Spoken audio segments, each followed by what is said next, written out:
comes to is this. Al Gore spoke the other night about ecology and the revolution that was triggered by Rachel Carson. I believe our only hope for the future is to adopt a new conception of human ecology, one in which we start to reconstitute our conception of the richness of human capacity. Our education system has mined our minds in the way that we strip mine the earth for a particular commodity, and for the future it won't serve us. We have to rethink the fundamental principles on which we're educating our children. There was a wonderful quote by Jonas Salk who said, if all the insects were to disappear from the earth, within 50 years all life on earth would end.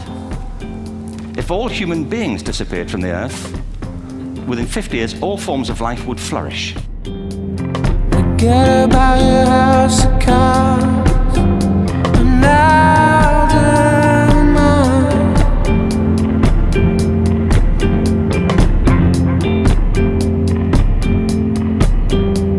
Forget about your house of cards, and now they're mine.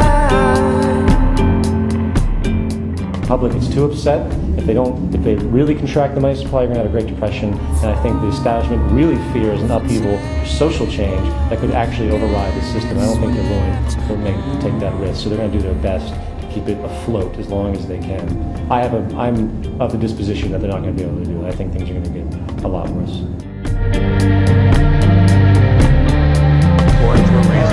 Back to Earth for you now. Yeah, forget all that stuff.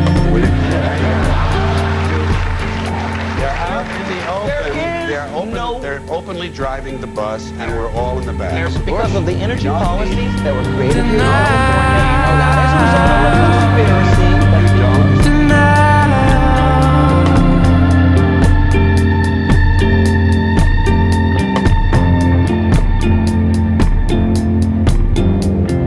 The infrastructure will collapse from voltage spikes.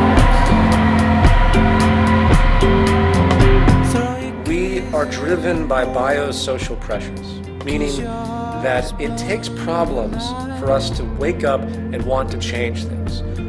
I don't want to see humanity suffer. I don't want to see the population start to shrink because of our lack of energy and food. I don't want to see these things happen. But I know, sadly, that a good portion of it is going to happen until people start to wake up and recognize a new paradigm that's on the horizon that we must drive forward to as fast as humanly possible. Overwhelming, life-changing situation. The first is denial. This can't possibly happen. It's not true.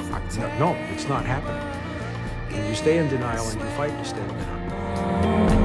So without passing judgment on the morals of investment bankers, some of whom are probably very decent people,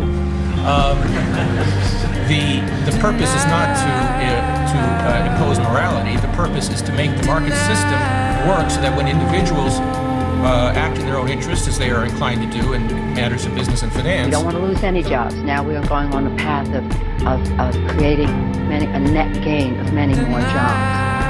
But it's important to note that in that same period, the stock market went up over 3,000 points. From the day President Obama took office, where the market was about 7,000, to now. Quotes of people that are equal. So you're not really equal, and human nature doesn't work that way. Okay, so you just continue to hear this profit's bad, ownership's bad. It becomes quite clear to me that the reason they have such an objection is really an emotional one. It isn't an objective aspect. They have culminated an identity to themselves because of their belief system, and for me to take that away from them, to debunk their ideas about economics, is to take away their identity. The press and the government says nobody could have predicted this. They're lying through their fucking teeth. We all saw exactly what was going to happen and how it was going to happen, and remarkably, when it was going to happen. None of us expected the collapse to be as severe as it's proving to be, or as fast as it's proving to be.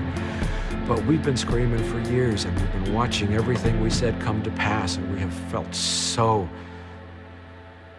angry.